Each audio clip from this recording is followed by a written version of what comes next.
Hello friends, how are you? I hope you are doing great. Welcome to my channel. Today we learn how to download Chat GPT. So guys, this is very simple process and everyone can do it very easily. So don't waste your time and let's get start the video.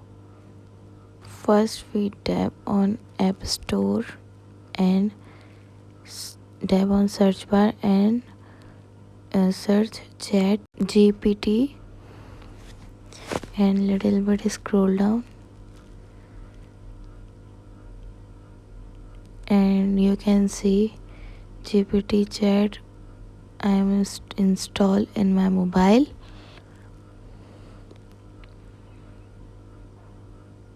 and now you can see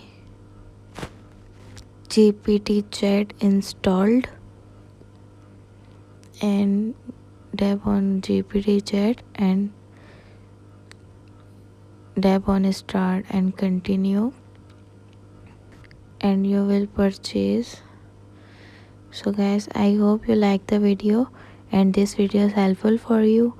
So guys, please subscribe my channel, like the video and leave the comment below and press the bell icon for new updates.